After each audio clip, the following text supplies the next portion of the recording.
കല്യാണം കഴിച്ചിട്ടില്ല. അരു എന്താ മോൾട്ടി പറ. അരു മോളുട്ടിയാ ഞങ്ങൾ മോളുട്ടിയാ നിന്റെ മോളെ പ്രാന്ത് ശരിയാ, മോളെ പ്രായണ്ട്. ഞാൻ പൊന്നുകട്ടെ എടുക്കും. പൊന്നുകട്ടെ പറ പൊന്നുകട്ടെ. കര സ്പൈഡർമാൻ പണിഷ്മെന്റ് ഓവറായി, അതുകൊണ്ടാണ് വാണിംഗ് വന്നത്. അല്ല ഇപ്പൊ കല്യാണം കഴിച്ചിട്ടില്ലല്ലോ. കല്യാണം കഴിച്ചിട്ട് ഒരു പെണ്ണിനെ കൊണ്ടുപോയിട്ട് ഉമ്മാടുത്ത് സംസാരിച്ചിട്ട് ഫിറോസിക്ക ഉമ്മാന്റെ അടുത്ത് സംസാരിച്ചിട്ട് ഫിക്സ് ആക്കാ പറഞ്ഞു. എങ്ങനെ ഇങ്ങനത്തെ ഒരു കല്യാണം കിട്ടുവോ? അതെന്തോ കരീമ ഞാൻ ഒരു കാര്യം പറയാം, എന്റെ ഒരു മറ്റേ ഭർത്താവ് ഉണ്ടല്ലോ, പറയുമ്പോ മര്യാദ ഭർത്താൻ പറയാം. കാര്യം പറയാ കേട്ടാ, മര്യാദ ഭർത്താൻ പറയാ കേട്ടാ. പറയാം അല്ല എവിടുത്തെ ഞാൻ മറ്റേ വർത്താനോ തന്നെ കൈ കൊണ്ട് 8-9 ലാക്കുന്ന ഞാൻ എന്റെ കയ്യിൽ ഇങ്ങനെ എണ്ണിയതല്ല. എനിക്ക് സംശയം ഉണ്ടെങ്കിൽ ഇങ്ങോട്ട് വാ, നീ വന്നിട്ട് കാര്യമില്ല, പോയി പണി നോക്ക്. ഞാൻ കണ്ടിക്കണ് ഇത് കാണാനുള്ളത്. ഇനിക്കാന്റെ ഒന്നും കാണാനില്ല. പണി നോക്കണോ എവിടേക്ക് പണി നോക്കണ്? എവിടേക്ക് അരക്കെന്താ കാര്യം പറയുമ്പോ വേറെ ഓടിക്കണേ? ഒരു കാര്യം ചോദിക്കട്ടെ, നിങ്ങൾ തമ്മിൽ ലവ് ആണോ? എനിക്ക് വല്ല ജീവിക്കാൻ കഴിയില്ല സത്യമായിട്ടും. ഞാൻ അവരെ കല്യാണം കഴിക്കാൻ പോവാ. നീ അനാവശ്യമായി ലൈവിൽ ഇങ്ങനെ നടത്താൻ പാടില്ല. ആൾക്കാർ എന്റെ എല്ലാ റെക്കോർഡ് വീഡിയോ എല്ലാ ലൈവും എന്റെ റെക്കോർഡാണ്, കള്ളപ്പന്നി എല്ലാം. ഞാൻ നോക്കുമ്പോ എല്ലാം 10,000 5,000 20,000 ആൾക്കാർ ഫേസ്ബുക്ക് 50,000 ആൾ കാണുന്നുണ്ട്. എല്ലാം എന്റെ വീഡിയോ എല്ലാം ഉണ്ട് ഇന്നത്. നീ എന്നെ കൊണ്ട് ഞാൻ കാര്യം പറയാ, ഇങ്ങനത്തെ ഭർത്താനോട് പറഞ്ഞ മുത്തെടുക്കാൻ തരും, മീശയും താടില്ലാത്ത തെണ്ടി. ഒരു മീശയും താടി മാത്രം ഉണ്ടായ ആണാവോ? കുറച്ച് മീശയും താടി ഒരു പൗരത്താണ്, ഒരു പൗരത്താണ്. ഓക്കെ, ഒരു പൗരത്താണ്. മീശയും താടി ഉണ്ടെങ്കിൽ ആണാവോ? ഊളക്കരിമേ എന്തൂളെ കയറി ഞാനുള്ളത് പറയാം. ഓ ഡയലോഗ് അടിച്ചെന്താ ഇക്കല്ലേ ഓന്റെ ഹിസ്റ്ററി A മുതൽ Z വരെ എനിക്കറിയണം. എന്റെ മറ്റേ ഫോണില് ഫുള്ള് കിടക്കുന്നുണ്ട്. എന്താ അറിയാ എനിക്ക് എന്നെ പറ്റിയിട്ട്? എന്താ അറിയാത്തതിന് ഇപ്പൊ എന്നെ പറ്റിയിട്ട് എന്താ അറിയാ? ഇപ്പം പറ, നീ പറയടാ, ഇപ്പം പറ. എന്താ അറിയാ എനിക്ക്? പറ, എന്താ അറിയാ?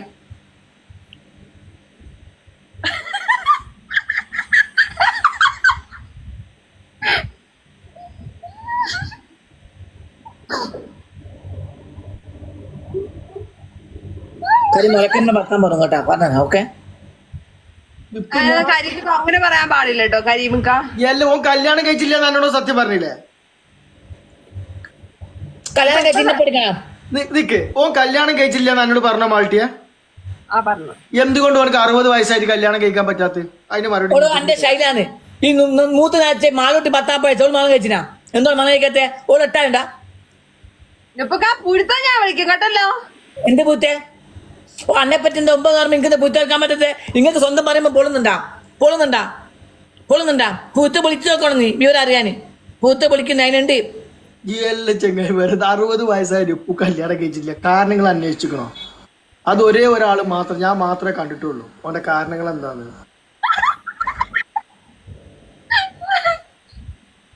ആ പൂജ നിങ്ങളുടെ ആ പട്ടിപ്പെണ്ണെന്താ ശ്രീലങ്ക? ആ വിളിക്ക്, അത് കഴിഞ്ഞില്ലേ? ബോട്ടിയമ്പിൽ വിളിച്ച് ഇവര് ബീച്ചിൽ താടി കണ്ടേക്ക് ഇപ്പൊ വലിയ സംഭവം വിചാരിച്ചിക്കണ്. ബോട്ടിയമ്പിൽ വിളിച്ചേക്ക് പെട്ട് അൽബോക്കി പോയി. എന്തേ? ആ പെണ്ണിന് ബോട്ടിയമ്പിൽ വിളിച്ചു, പെണ്ണ് ഒറ്റ വട്ടനെ കണ്ടേക്ക് അസ്സലാമു അലൈക്കും റോള് പോയി. എന്താ ബോട്ടിൽ മുത്തുന്ന അസ്സലാമലൈക്കും പോകേണ്ട ആവശ്യം എന്താ? ഇപ്പോ കൊറേ താടി ഉണ്ടായിട്ട് കാര്യമില്ല, മീസി ഉണ്ടായിട്ട് കാര്യമില്ല. പൗരഷം എന്നാ പൗരഷം ബോട്ടിൽ വിളിച്ച പൗരഷം എങ്ങനെ കാണുക? പൗരഷം എന്റെ ഒരു ഒറ്റ അടിക്ക് മുഷീന്റെ മുത്തിയുണ്ടല്ലോ, ആ കുഞ്ഞു വന്ന മൊത്തം മുത്തി ഒന്ന് മുത്തിക്ക് തന്നാണ്ട് എനിക്കാന്. എടാ മീസി താടി വരാത്തൊരു തെറ്റല്ല. തെറ്റന്നെ, എനിക്ക് വരൂല. ശിങ്കടിക്ക് വരൂല മിഷീൻ താടി. ഓക്കെ, ശങ്കടി എന്ന് പറയൂല. ശിഖണ്ഡിയാണ്. ഞാൻ ശിഖണ്ഡിയാ? നീ ശിഖണ്ഡി കരയും. ശിഖണ്ഡി നീ ശിഖണ്ഡി. ഓക്കെ, നീ ശിഖണ്ഡി. ശിഖണ്ഡി നീ ശിഖണ്ഡിയാടാ. മീശയില്ല, താടിയില്ല.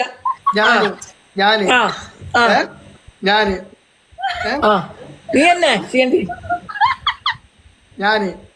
നീ എന്നെ നീല കുപ്പായിട്ട് മുട്ടയില്ലാത്ത മുടി മന്നാന്നടക്ക് ആൾക്കൊല്ലാത്ത എന്തോ സ്പ്രേ അടിച്ചിട്ട് മറ്റേ ഒരു സ്പ്രേ ഉണ്ട് എല്ലാ സ്ഥലത്തും വിൽക്കുന്നേ, അത് വാങ്ങി വെച്ച് ഇങ്ങനെ ആക്കി വെച്ച് ഇങ്ങനെ മുടി ഇങ്ങനെ അത് മുടിക്കടിച്ച് തന്നായിനി. കേക്കണം ഞാൻ ആളായല്ലേ?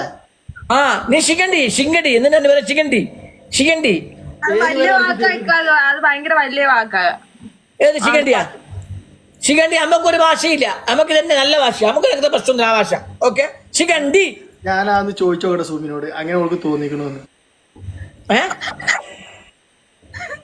നിങ്ങൾ ഒരു കാര്യം പറഞ്ഞേക്കാം, നിങ്ങൾ ഇങ്ങനെ ഇവിടുന്ന് പറയുന്നത് ഒരു കുട്ടി ഇവിടെ ഇരിപ്പുണ്ട്. ഓക്കെ, ഏതാ കുട്ടി? നീ കുട്ടിയല്ല, അമ്മച്ചി, മൂത്തമ്മച്ചി, മുത്തച്ഛി എന്ന് പറയും. ഇന്ന ആരാ കുട്ടി എന്നറിയാ?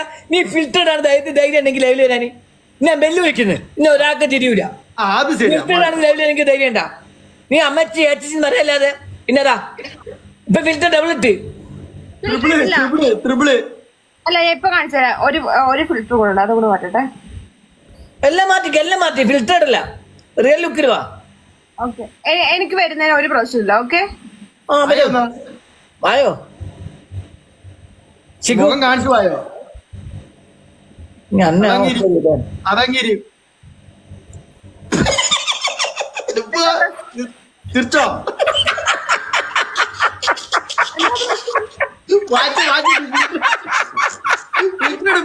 ഇങ്ങോട്ട് വാ മുമ്പോട്ട് വാ മോളെ, ഇങ്ങോട്ട് വാ.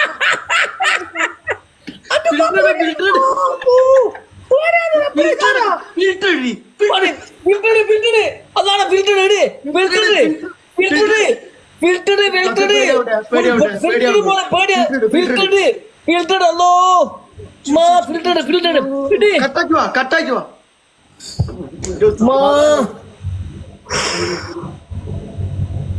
ഒരു ആശ്വാസപ്പല്ലേ? എന്തേന്ന് എന്റെ കോല സത്യത്തിൽ ഫിൽറ്ററാടി ഇവരൊക്കെ. ഞാൻ പറയട്ടെ, ഞാൻ ഒരുപാട് ടിക്ടോക്കേഴ്സിനെ കണ്ടിട്ടുണ്ട്. സത്യം പറയട്ടെ, ഞാൻ ഇവരെ ടിക്ടോക്ക് ലൈവിൽ കാണുന്നവരെ വീഡിയോസ് കാണുന്ന നേരിട്ട് കണ്ട പെറ്റ ഉമ്മ സഹിക്കൂല. ഓൾമോസ്റ്റ് ബോയ്സിനെ ഫിൽറ്റർ വേണ്ട. ഓക്കെ, ഞാൻ ഫിൽറ്റർ ഇല്ലാതെ വന്നോളാം. ഓക്കെ, ഓൾമോസ്റ്റ് ഗേൾസിനാ, ഓൾമോസ്റ്റ് കന്നഡത്തിൽ വെക്കട്ടെ, ഓൾമോസ്റ്റ് അധിക ഗേൾസ് ഞാൻ കണ്ടിട്ടുണ്ട്. സത്യം എന്ന് ഞാൻ പറയട്ടെ, സത്യം അമ്മയും മോളും പോലെ ഉണ്ട് ഫിൽറ്റർ ഇട്ട് കഴിഞ്ഞാൽ. ഫിൽറ്റർ കാണുമ്പോ നമ്മൾ കാണുമ്പോൾ ഒരു അമ്മേനെ ലുക്കില്ല, ഫിൽറ്റർ ഇട്ട് വന്നൊരു മോളെ ലുക്ക് ഉണ്ടാവുക, അതുപോലെ ഉണ്ട്. അതേ ചേഞ്ചിങ് ആണ്. എന്നെ കണ്ടാൽ നിങ്ങൾക്ക് ഫിൽറ്റർ ഇല്ലാതെ എന്നെ ഇതിലും നേരിട്ട് കണ്ടാലും എന്നെ മാറ്റുണ്ട് അല്ലേ? ഇത് നേരിട്ട് കണ്ടിട്ട് ഞങ്ങൾക്ക് ശരിക്കും തിരിഞ്ഞിക്കില്ല. എന്നെ ബേക്കിന്ന് വിളിക്കുന്നു. ഞാൻ പറയട്ടെ നേരിട്ടാണ് പറഞ്ഞു ഉപ്പൂക്ക എന്താ പറഞ്ഞു ഉപ്പൂക്ക അമ്മ കാണാതെല്ലാം കൂടി കുടുംബസമേതം വന്നിട്ടുണ്ടായിരുന്നു. പക്ഷെങ്കിൽ ആ ബ്രോക്കും ഉണ്ടല്ലോ, ഓളക്കാണ് സെയിം ലുക്ക്, ഒരു മാറ്റമില്ല. ഇവളെ ബേക്കിന്ന് ഇങ്ങനെ വിളിക്കുന്നത്. അപ്പൊ ഞാൻ പെട്ടെന്ന് തിരിഞ്ഞു നോക്കും. ഇപ്പൊ അധികം ഫാൻസുകാർ എന്നെ വിളിക്കാറുണ്ട് ഇങ്ങനെ ബേക്കുന്നൊക്കെ. ഞാൻ ഫോട്ടോ എടുക്കാനായിട്ട് ഞാൻ തിരിഞ്ഞു നോക്കുമ്പോൾ ഏട്ടാന്ന് വിളിക്കും. ഞാൻ എന്തൊക്കെയുണ്ട്, സുഖമല്ല ഏട്ടാ? എനിക്കറിയില്ലല്ലോ, ഞാൻ ഇവളാന്ന് എനിക്ക് ഓർമ്മയില്ല. ആ സുഖമാണ്. ഓക്കെ ഏട്ടാ, പിന്നെ കുറെ നേരം വന്നിട്ട് നമ്മുടെ കുറച്ച് നേരം എന്താ ഇവിടെ. അപ്പൊ ഇവള് പറഞ്ഞു വെച്ചാൽ ഞാൻ ഇവള് പേര് നടക്കല്ലോ, ഞാൻ അതുകൊണ്ട് വന്ന ഇവളെ വിചാരം. എനിക്ക് സത്യസന്ധമായി ഇവള് വെച്ചിട്ട് ഞാൻ ആള് പോകുന്നത്. പക്ഷെ എനിക്കറിയില്ല ആൾ ഇവളാന്ന്. എന്നോട് നിങ്ങൾ തന്നെ മനസ്സിലാത്തോട് സംസാരിക്കണേ. അപ്പൊ ഇവള് ആദ്യം വന്നേ ബേക്കിലായിരുന്നു. ഏട്ടച്ചനോ മറ്റേ അയച്ചേട്ടനോ മറ്റേ എന്നാ പറയാ ബ്രോക്കനൊക്കെ ബേക്കിലുണ്ടായത്. പിന്നീട് വന്നത് വണ്ടി അവിടെ പാർക്ക് ചെയ്യുന്നുണ്ടായിരുന്നതും. ഇപ്പോൾ ഇവളെപ്പോഴും ഇങ്ങനെ സംസാരിച്ചപ്പോൾ എനിക്കാളെ മനസ്സിലായില്ല ആദ്യം. ഞാനപ്പോൾ ഇങ്ങനെ തിരിഞ്ഞു നോക്കിയപ്പോൾ ഞാൻ സംസാരിക്കാൻ മനസ്സിലായപ്പോൾ ഏട്ടാ ഞാനാ മാള്, നിങ്ങൾക്ക് മനസ്സിലായില്ലെന്ന് തോന്നുന്നു. ഞാൻ ഇപ്പോൾ പടച്ചോറേ മനസ്സിലായി വിടി. ഞാൻ പറയും മനസ്സിലായി എനിക്ക്, ഞാൻ വെറുതെ അഭിനയിച്ചാണ്, ഞങ്ങൾക്ക് മനസ്സിലായിട്ടൊക്കെ ഉണ്ടായിരുന്നു. എനിക്ക് തന്നെ കണ്ടാൽ മനസ്സിലാതിരിക്കുമോ? താൻ അതേ ഫേസാണല്ലോ, അതേ ലുക്കാണല്ലോ, അതേ സംസാരമാണോ എന്നൊക്കെ ഞാൻ വെറുതെ അങ്ങ് തള്ളി മറിച്ചിങ്ങോട്ട് പോകുന്നു. പടച്ചോനാണ് മനസ്സിലാവും എനിക്ക്. പടച്ച ഫുള്ള് അത് പൗഡർ, മൈദപ്പൊടി പോലെ പൗഡർ, ഒന്ന് ഭയങ്കര ചൂടിങ്ങനെ ഒലിക്കുന്നത്. ഇവിടെ വേറെ കളർ, ഇവിടെ വേറെ കളർ.